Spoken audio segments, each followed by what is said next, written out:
Good morning, everyone, or afternoon if you're joining us from outside of California. Thank you for joining us today for From the Start, Understanding the Social Determinants of Health. Really excited to have you here with myself, David, and Meredith. We are recording the session, so the slides and the recording and any material shared by our presenters today will be emailed out to everybody by hopefully Friday. That's my goal. If you have any questions at any point during today's presentation, we encourage you to drop it in the Q&A. We do have the chat open just so that folks can get to know one another. So if you want to, feel free to introduce yourself.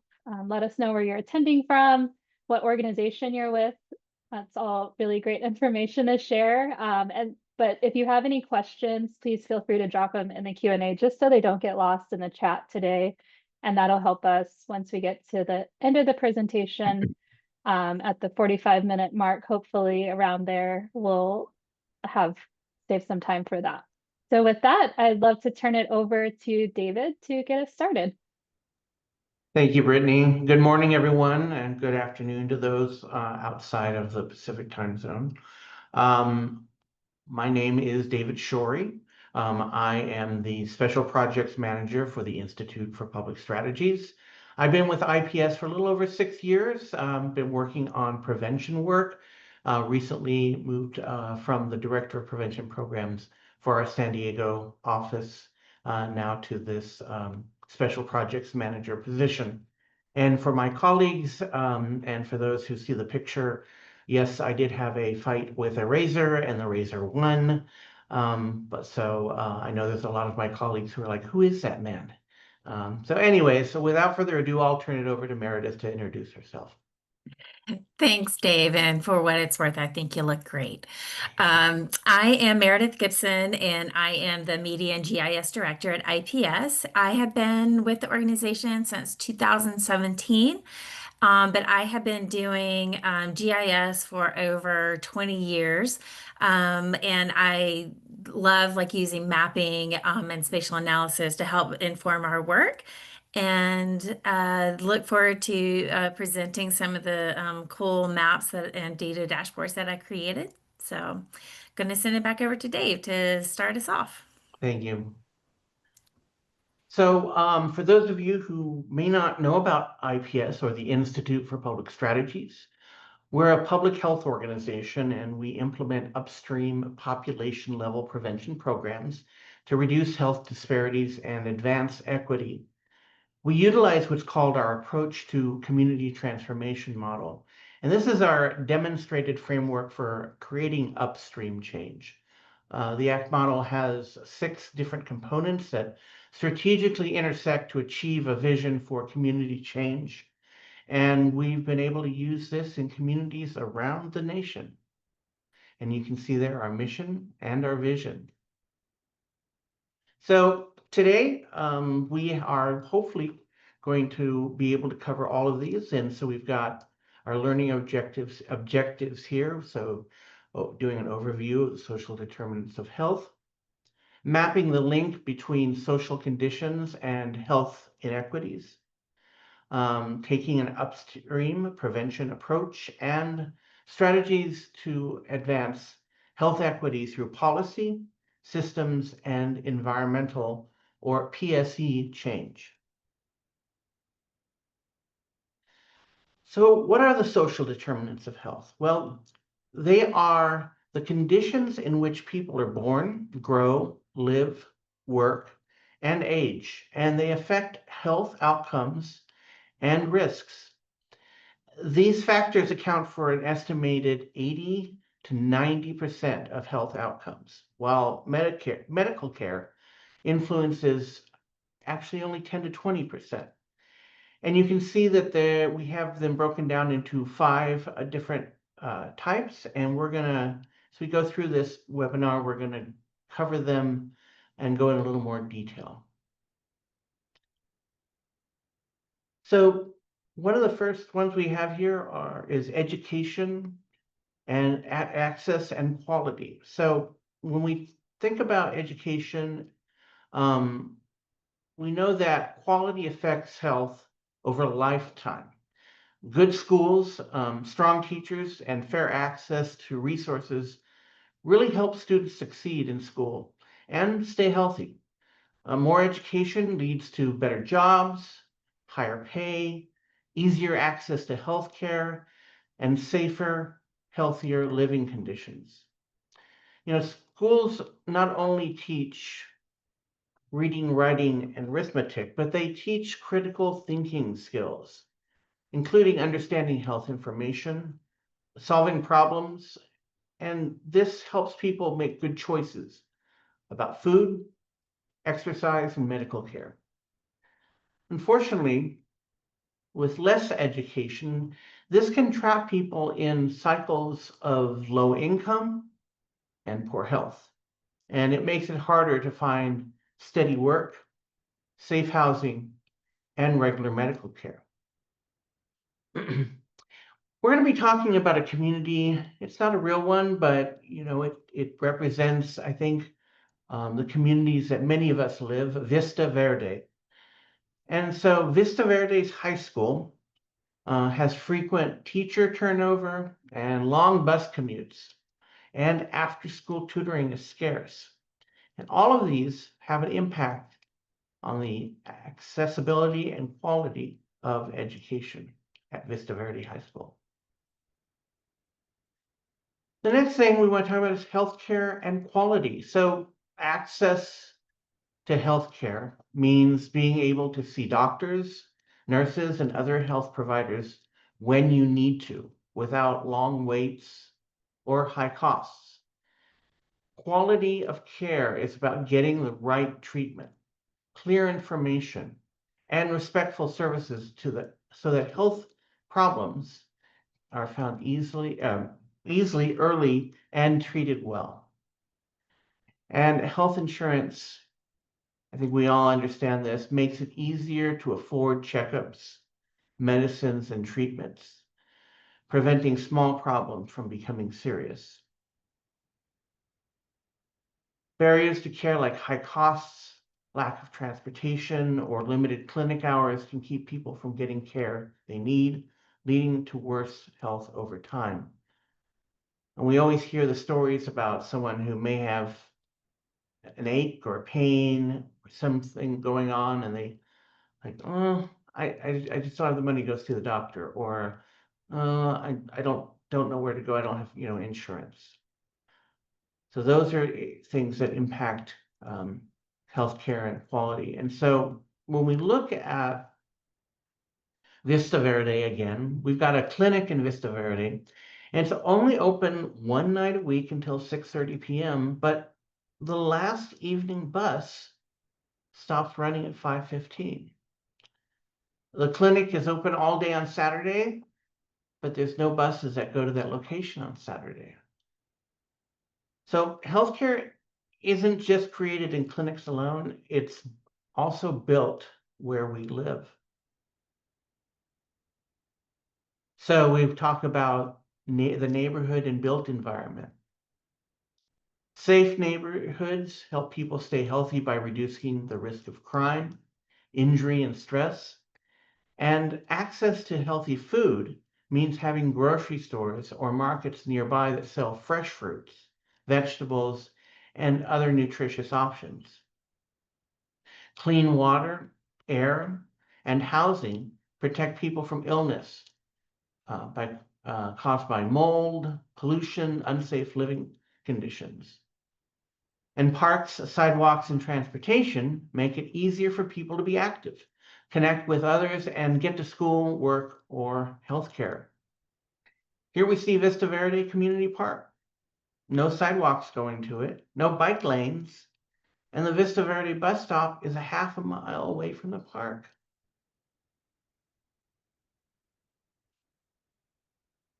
So then we talk about social and community context. So supportive relationships with family, friends, and neighbors can improve mental health, reduce stress, and help people cope with challenges. Feeling included and valued in your community builds a sense of belonging and can protect against loneliness and depression. Fair treatment that it being treated with respect, regardless of race, background, sexual orientation, gender identity, or beliefs, supports trust and equal opportunities for health. Community members, who are involved with volunteering or local clubs and events help people work together to solve problems and improve where they live. Here we have an example back to Vista Verde. During the COVID pandemic, a lot of the neighborhood groups, a lot of the organizations with social ties disbanded. And so now connectivity and social connectivity is hard to come by in these kind of community groups. Income, economic stability. So steady income and good jobs help people afford housing, healthy food, healthcare, and other basic needs. Job security reduces stress and allows people to plan for the future without worrying about losing their income. I'm sure many of us have had the instance where we've been between jobs and kind of worried about how we're going to pay our rent. Managing money and savings can protect against unexpected costs like medical bills or car repairs that could harm. But poverty and low wages can limit access to being able to save money and healthy living conditions, which will increase the risk of illness. So we have an example again of Vista Verde where service jobs in Vista Verde have variable hours and low pay. However, the average amount that someone will have to pay of their income, 45%, goes for rent. So that's a significant chunk. And if you are making, low pay, even minimum wage, that can have a significant impact on how you're able to afford other things. So we've seen how each domain plays out in Vista Verde.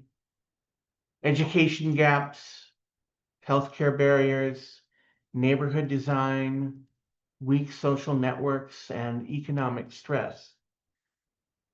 But these aren't just isolated issues. They're symptoms of something deeper. The upstream causes that shape all of these conditions. So let's explore that a little bit. When we talk about the causes of the causes, we mean the policies, systems, and environments that shape choices. For example, zoning determines where grocery stores can open, which impacts food access and ultimately health outcomes.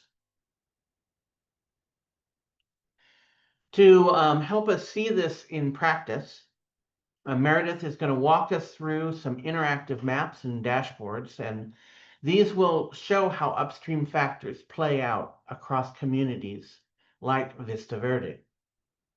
As Meredith shares these maps, think about two things. What stands out most about where inequities cluster, and what upstream factors might be driving them? Meredith? Thanks, Dave. I'm going to share my screen. And hopefully everyone can see my story map. Give me a thumbs up, Dave. You can see it? Looks great, Meredith. Okay, cool. All right. So a great way to visualize the social determinants of health is through maps and data dashboards. We can clearly see where disparities may exist in one geographic area that may be thriving and healthy, and contrast it to other geographic areas that are disadvantaged.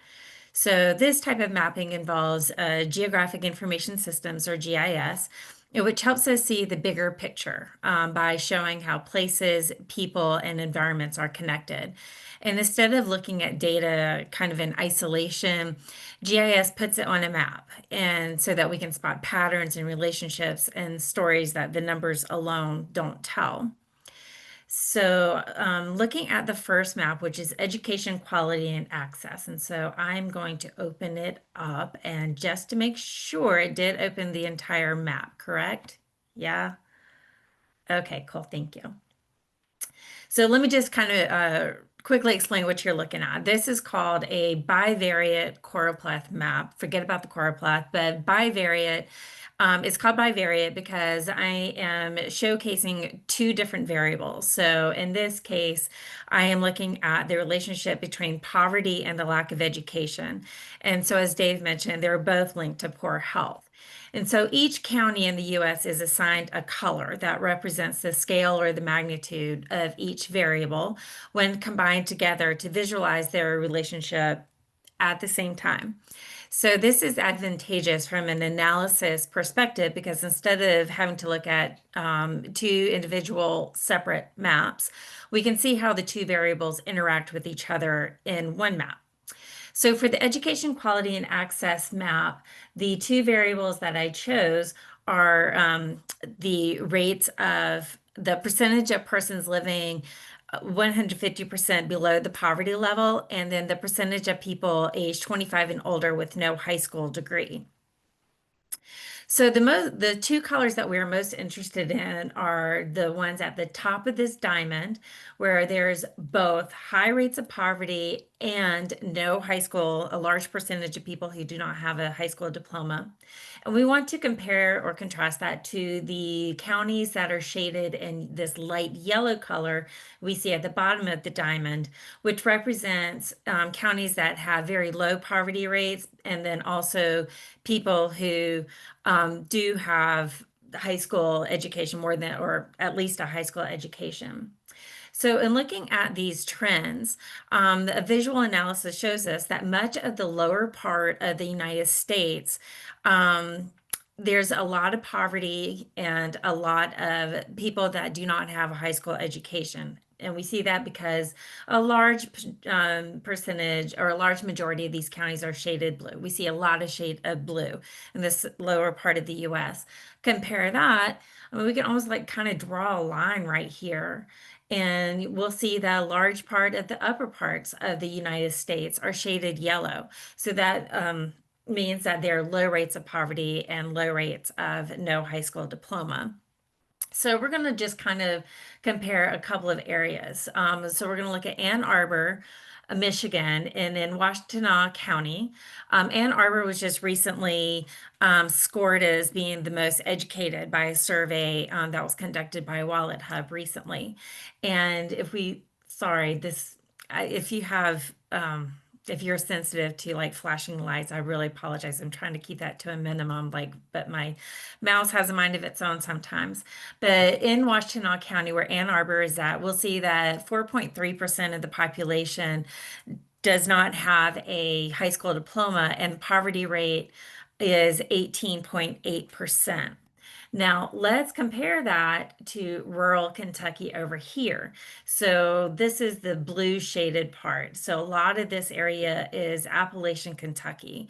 And Kentucky is it's kind of a mixture because in the more rural areas, it does not have more as many organized or delivery of services compared to like say Lexington and Louisville, those urban areas.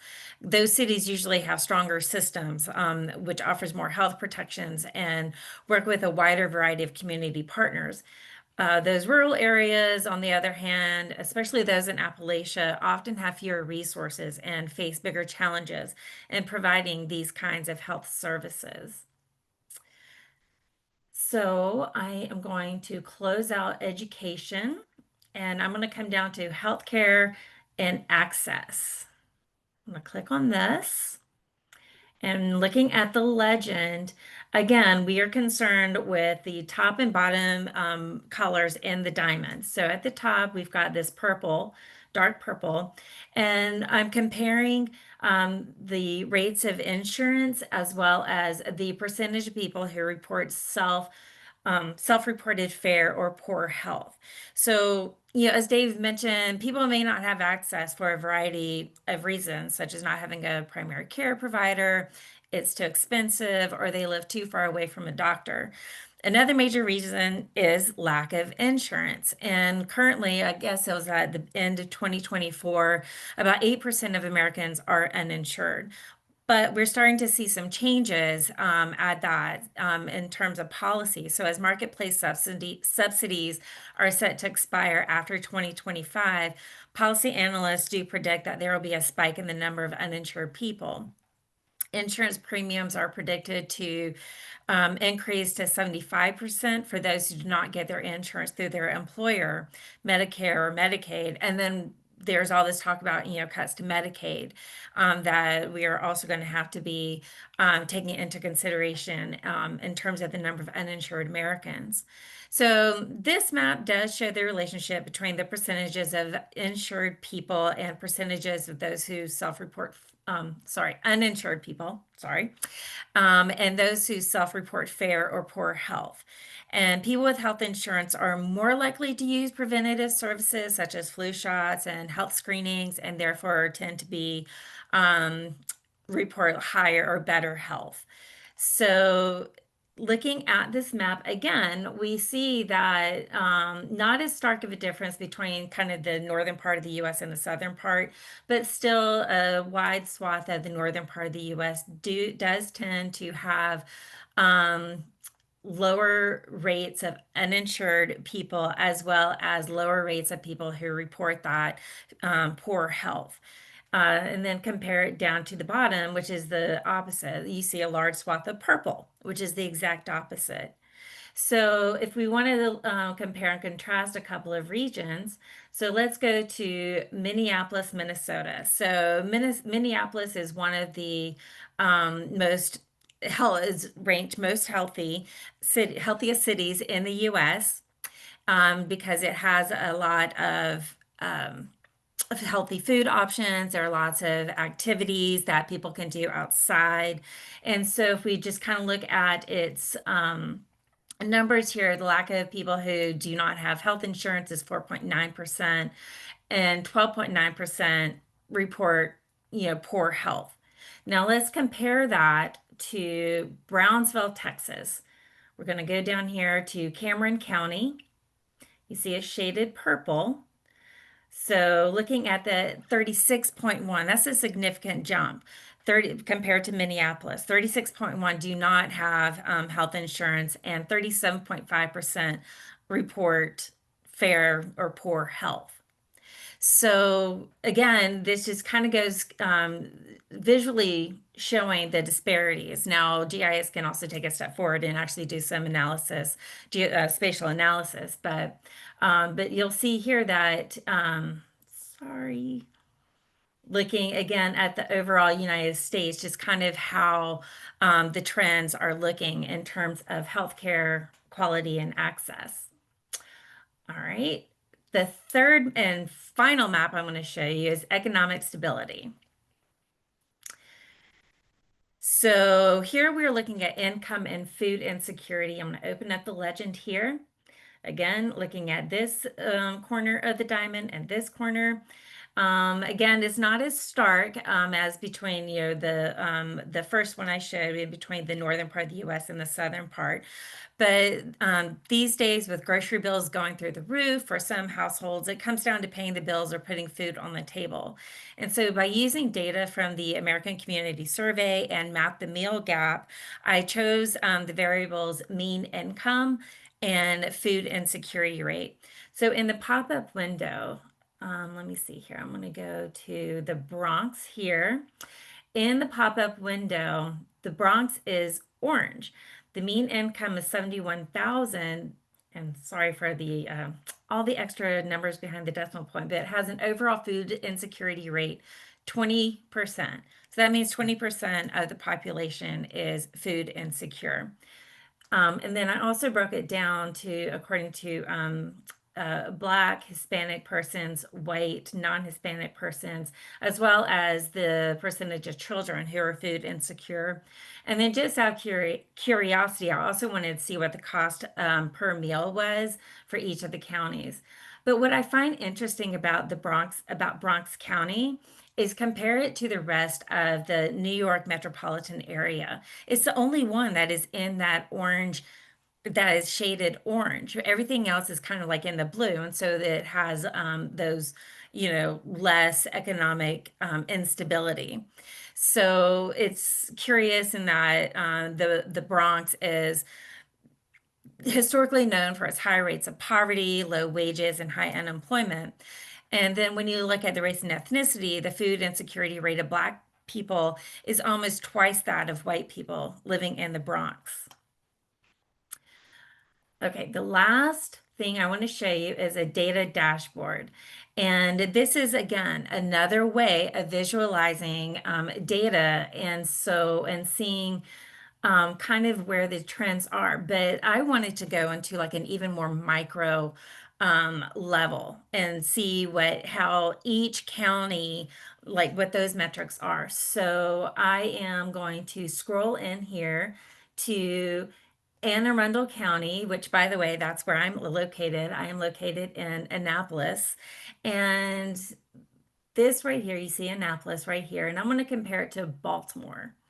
All right, a lot of people hate on Baltimore, but I gotta say, there's some surprising results that I found. So in Annapolis, this is Anne Arundel County.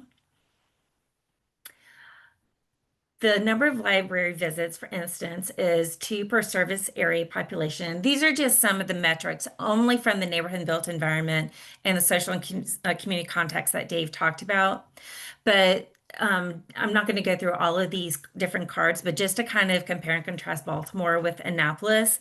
In Baltimore, you have library visits 2.4, in Annapolis 2. So Baltimore actually scores a little bit higher, surprisingly, in number of library visits. Also in Baltimore, and this was very surprising to me, that so again, Annapolis, Anne Arundel County, 93.3% have exercise opportunities. In Baltimore, 97%, which is very interesting. Annapolis has more access to the Chesapeake Bay than Baltimore, and Baltimore's water actually it's very industrial, and so it's a lot more dirty water and air. Excuse me. If we look at the Food Environment Index here in this data dashboard for Baltimore, it's 8.4, and in Annapolis, it is 8.8. So only slightly less prevalent in Baltimore than in Annapolis. And if we I'm just going to showcase one in the social and community context, having social associations, groups of people where you can go and congregate and network and just have like that support system, for instance. In Anne Arundel County in Annapolis is 473 social associations per 10,000. In Baltimore, that jumps up to 674. So so we can go into more, but we will be sharing out the maps and the data dashboard so you can explore it on your own. But also the dashboard also has the race and ethnicity breakdown of each of the counties. And now I'm going to send it back over to Dave and take us back to discussing how we can change things through policy systems, environmental change solutions. Thank you, Meredith. That's really fascinating to see the data. It tells such a great story when you do mapping like that. You can read, all the statistics, but once you see it laid out like that, it's really fascinating. And any Hairspray or John Waters fan is going to say, "We love Baltimore. We love Baltimore." All right, moving on. So what we just saw, really underscores the importance of looking upstream. I want to tell a little story. Community organizer Saul Alinsky, some of you may know him, told this story. Imagine a large river with a high waterfall. At the bottom of the waterfall, hundreds of people are working frantically to try to save those who have fallen into the river and have fallen down over the waterfall. As many of them have been drowning. As people along the shore trying to rescue as many people as possible, one individual looks up and sees a seemingly never-ending stream of people falling over the waterfall, and then begins to run upstream. One of the organizers, or one of the rescuers, hollers, "Where are you going? There's so many people that need help here." To which the man replied, "I'm going upstream to find out why so many people are falling into the river."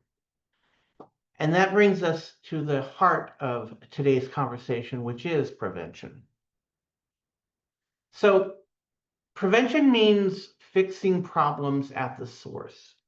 It's more cost-effective, it improves quality of life, and it creates changes that are lasting by shifting systems and rules, not just individual choices. So if prevention is the why, then policy, systems, and environmental change, or PSE, is the how. And so let's unpack what that looks like. Policy, so those are the rules, laws, regulations. Then we have systems, how organizations, governments, entities operate. And environmental, that's the physical and the built surroundings. Together, policy, systems, and environmental change make the healthy choice the default choice. For example, if you smoke-free housing policies, systems that stock healthier foods, or environmental improvements like sidewalks or safe parks. So let's talk about some examples. When we look at things like housing, think about inclusionary zoning or retail assistance programs. These policies stabilize families and prevent constant moves that disrupt health and education. And I don't know about you, moving costs a lot of money for me, the boxes and time. So I want to stay put where I'm at. Transportation, bike lanes, and transit passes. It's not just moving people around. They expand access to jobs, to groceries, and medical services. In many communities, transit is health infrastructure. Education, so early childhood programs that pay dividends across a lifetime. Better learning, better employment, and even better health. And food access. A healthy corner store initiative may seem small, but they can shift entire eating patterns when a neighborhood doesn't have a full grocery store. I'm sure many of you have gone to those corner markets and you've seen, we've got maybe Twinkies and cookies and this. You have maybe a whole wall of alcohol. You've got maybe a wall of tobacco. But if we can change that to where there's actually good quality food available at those corner markets, it really does create an infrastructure that supports health. Safety, violence prevention programs and safe spaces reduce trauma. They build trust and make it easier for families to engage with community resources. In our Vista Verde example from earlier, a rental assistance program could reduce the rent burden, while adjusting bus routes past 515 would make the local clinic accessible. These are the kinds of PSE solutions that directly address what we saw earlier. And these aren't about just changing individuals. They're about changing the default setting of communities so that healthy choice becomes the easy choice. Now, all of these moves require cooperation. They require cross-sector teams, people working together from different areas. This diversity shows us that no one sector can solve this alone. The school district, the transit agency, local grocers, and the clinic would all need to work together. They need to partner. Multi-sector collaboration is what makes that possible. The most powerful solutions braid together housing, healthcare, transportation, jobs, and community safety. For example, housing and healthcare. They connect health clinics with housing programs to give families affordable homes and on-site health services. Transportation and food access. We work with bus and transit systems to create routes to grocery stores and farmers markets in areas that need them, maybe food deserts. Education and jobs. So collaborate with schools and colleges and local businesses to offer job training that leads to steady, good paying work. And then safety and community involvement. So teaming up with police, law enforcement, neighborhood groups, parks to improve lighting, create safe spaces to gather, and host events for people to come together and engage with each other. And then environment and exercise. So city workers and the community coming together to add parks, add sidewalks, bike lanes, additional green spaces, plant trees, so people can be active and breathe cleaner air. So we talk about all of these PSC changes, and we talk about people working together. But one of the things that we definitely want to think about is the issue of how these PSC changes are being implemented. Are they being implemented with a lens on equity? Because you need to assess the impacts to be able to hardwire equity into these. And the way that we do that are through some assessments. So we use assessments to surface who benefits, who's burdened, and how to mitigate harm. Equity scorecards track whether changes close gaps and not just lift averages. Health equity impact assessments review policies, programs, and projects to identify potential impacts on different groups and ensure benefits reach those with the greatest need.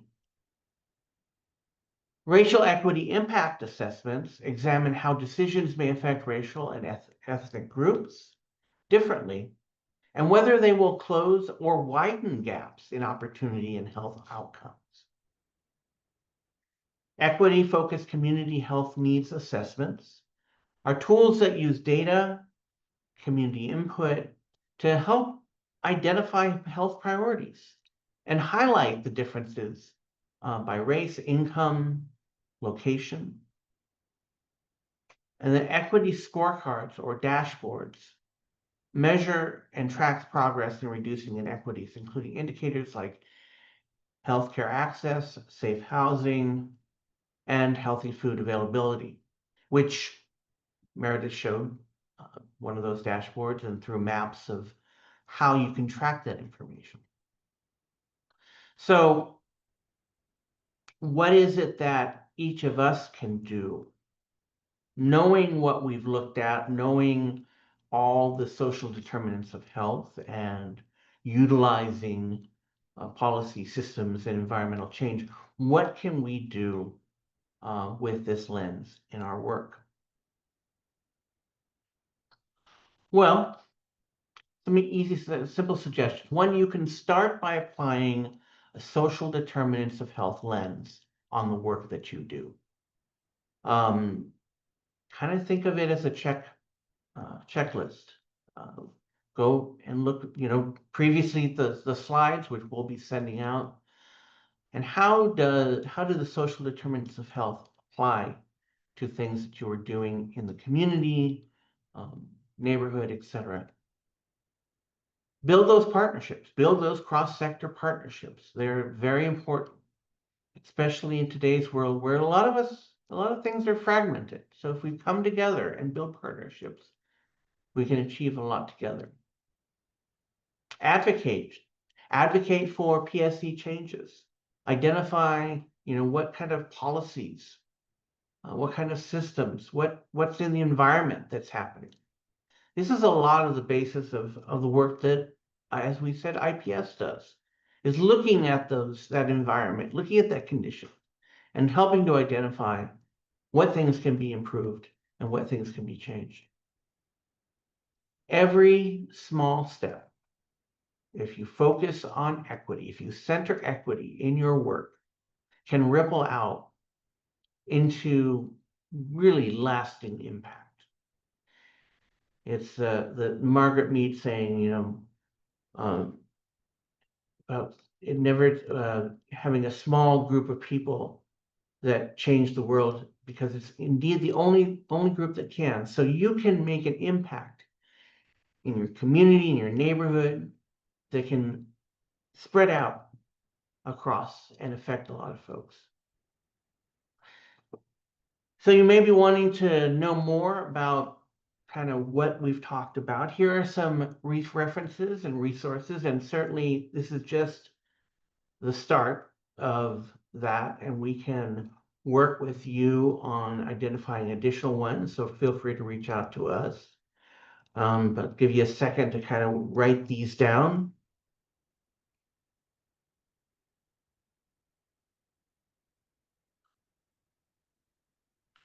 And with that, I want to say thank you. Thank you very much for joining us. I know that probably many of you have a lot of things going on. If you'd like to get in touch with us, here's our contact information. We are on the socials, so check us out on Instagram, Facebook, YouTube, LinkedIn. Check out our website, publicstrategies.org. In fact, we just released our recent impact report, which is available on the website, and I really encourage you to take a look at that. I'm going to turn it back over to Brittany to kind of close this out here, and I'm sure that many of you may have some questions or put some questions in the chat, and we'd be happy to answer those. So without further ado, Brittany. Thank you, David. Can we go to the next slide, please? Sure. Thank you, David and Meredith. Before we head into the question and answer portion of today's webinar, we do ask that folks just take a quick minute or two to fill out our webinar evaluation. You can take out your phones and scan the QR code on the screen, or I'll also drop the link in the chat. I'll do that right now. And this just helps us hear a little bit about your experience today, but also helps us plan for future webinars. If there's a topic that you want to see, if there's a certain concept that we talked about today that you think we should dive in deeper to, please feel free to mention that in the evaluation, and it will be sent out in the email that goes out later, which, as I mentioned, a link to the recording, the slide deck, and Meredith's maps will be emailed out to all attendees by the end of the week, just to give us some time to get the recording cleaned up and onto YouTube. And then I just also want to drop in a quick note that IPS does offer training and technical assistance for all of our core competencies. And so if you're interested in learning more, you can reach us at info@publicstrategies.org, or you can email myself, David, or Meredith. We all work very closely. So with that, we'll go ahead. David, if you want to, yep, perfect. We'll start with our Q&A. And so as folks start typing up their questions, hopefully we have some. I want to just ask Meredith and David one takeaway that you have from today, one key takeaway from each of you. You want to go first, Meredith? Sure. I think that it's so important to look at the social determinants of health through, as Dave mentioned, that lens of equity.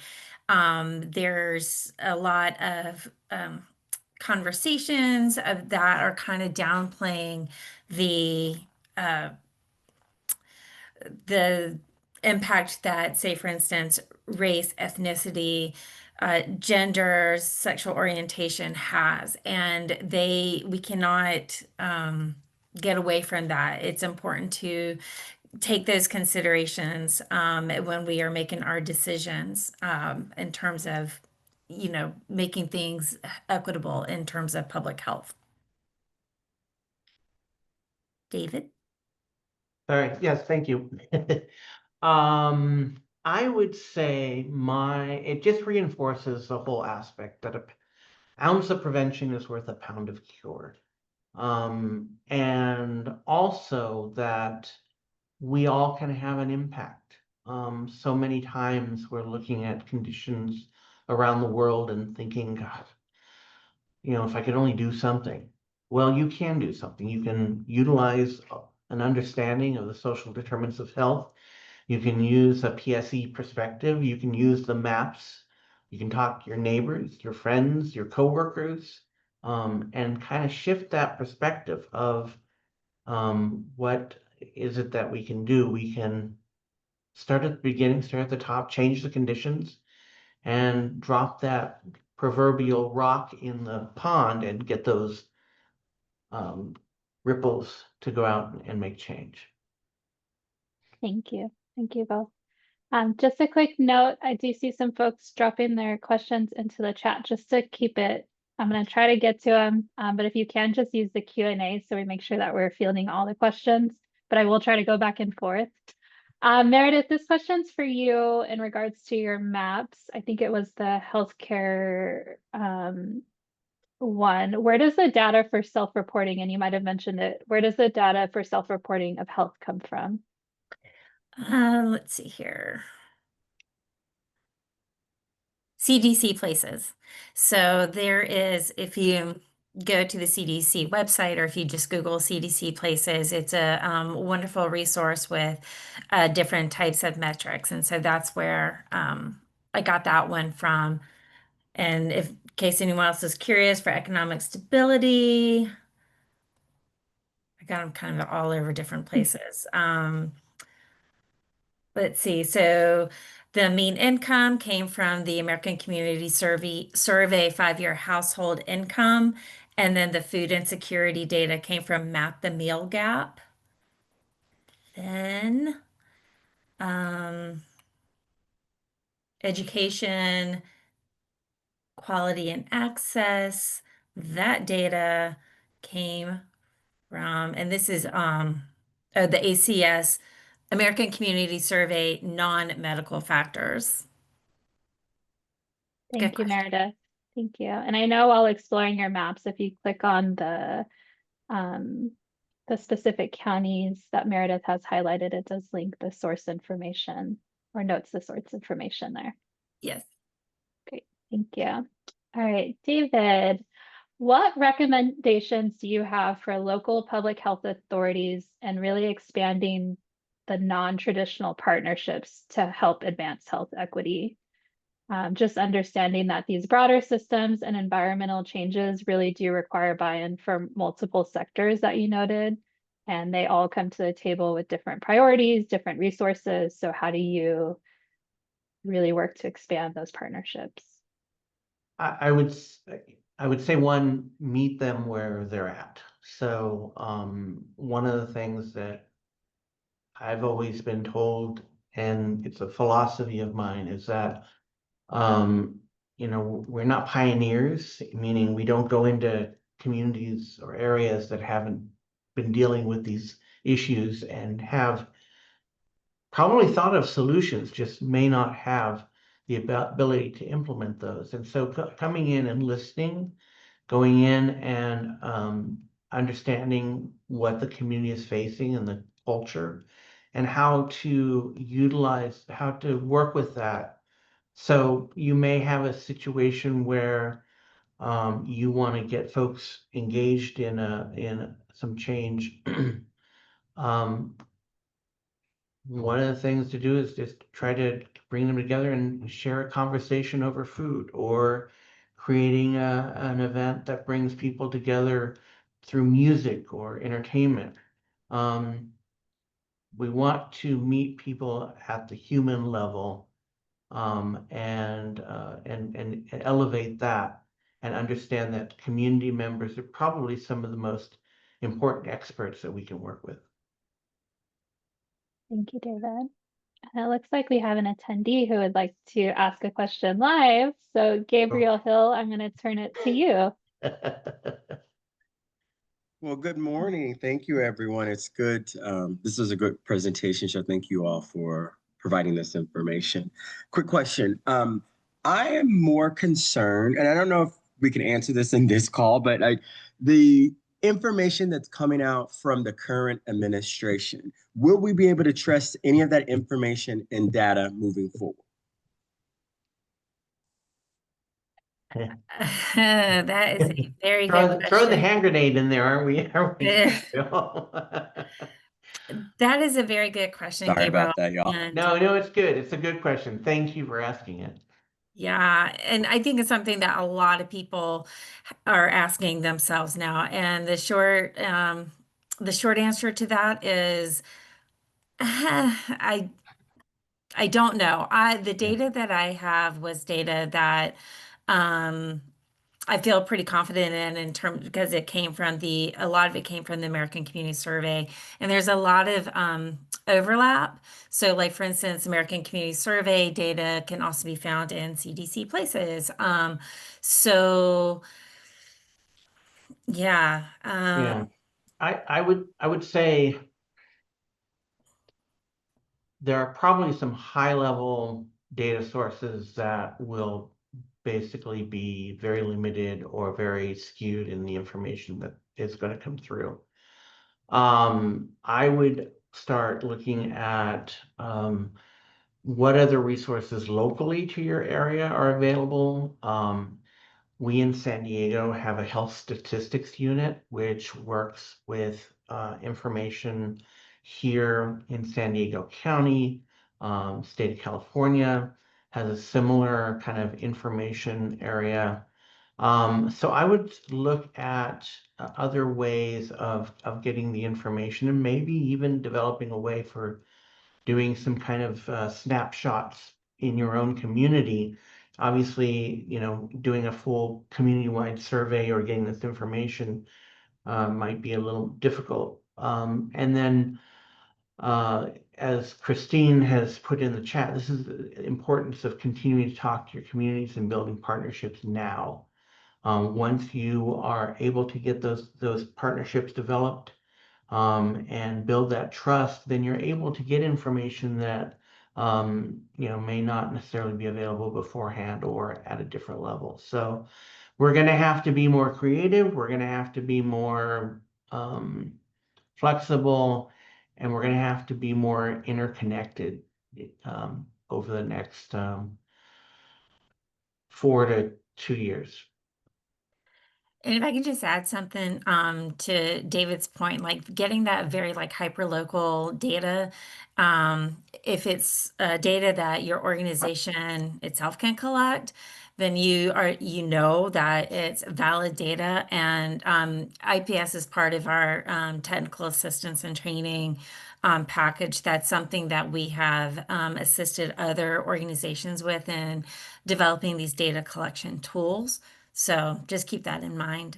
Yeah, that's a really good point, is that building, so maybe you can do one little part and another organization in the community can do another part, and another organization can do another part. So coming together and building that network so that then you can combine all that together and have a product to work with can be very, very important. Thank you. Thank you, David and Meredith. And thank you, Gabriel, for posing that hard to answer but very relevant question. I love this next question because it reminds me of some technical assistance that we previously worked with Imperial County Public Health Department. So the question is, how do you present and foster curiosity for new employees and health department on the topic of health equity? Good And I know question. David and Meredith, you both were a part of that, so I'd love to hear your thoughts. You want to go first? Storytelling, I Yeah, think. yeah. D- Data is, I work with a lot of data, but I also do try to incorporate as much storytelling as possible. And it's when you can really pull out those stories of your, community members who have lived experience or whatever, then, you can have all the data in the world, but it may not resonate unless you can actually hear someone's story. And I'm hearing this. It's not a new concept, storytelling. I mean, it's as old as the hills, but I'm hearing it a lot more as being a valuable tool in our toolkits for public health. Yeah, yeah. We talk about quantitative data, the numbers and statistics, and the qualitative kind of the surrounding information. Definitely the storytelling and looking at, if you just have maybe that qualitative or quantitative data, that number data, um, think of what's called social math. So social math is like if I have a situation that's affected a large group of people, how many football stadiums can those people fit in?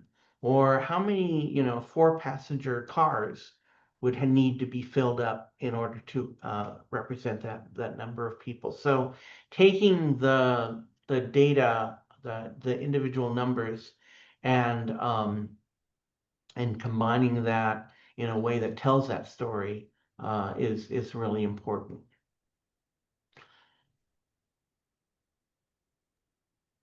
And in the chat, Christina sharing a book recommendation, The Injustice of Place by Catherine Edit. Hopefully that's correct. But it really tells some of the story of what Meredith was showing in the maps, helps explain why the Deep South has both low poverty and low education due to extraction of human and natural resources over time. Thank you, Christine. Eden. Thank you. Yeah. One of the things that we kind of goes along with this is the policies and systems is things like redlining.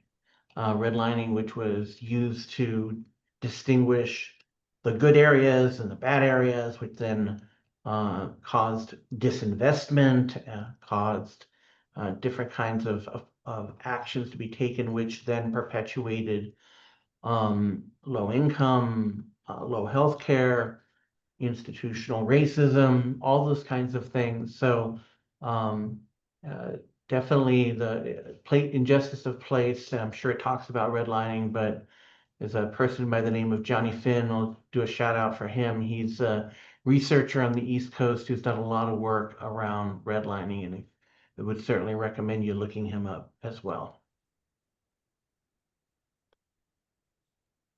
There was a question about the Cardiff model being considered as a violence prevention method for social determinants of health, and from Dr. McMillan. And I have to admit, when I was looking at my phone, I was looking up what the Cardiff model was, and so it provides a way for communities to gain a clearer picture about where violence is occurring by combining and mapping both hospital and police data on violence. So I want to thank you for bringing that up. I had not heard of the Cardiff model before. I don't know if Meredith or Brittany you had, but I don't know the specific answer to that question, but it's given me an opportunity to learn something else and to apply it to our work. Yes, thank you. Thank you, David, for answering that question as well. I am not aware of the Cardiff model, but I was also doing some quick research in the background, and it does sound like a great resource. Just being able to connect emergency data with law enforcement data, of course, is anytime we can overlay any data sources together really helps us to figure out where in the communities, what communities are most impacted. Yeah, and we talk a lot about, our substance use prevention work. looking at crime data, but also looking at the health data as well. And so it's a logical connection. I just have never heard of the Cardiff model. So thank you for bringing that up.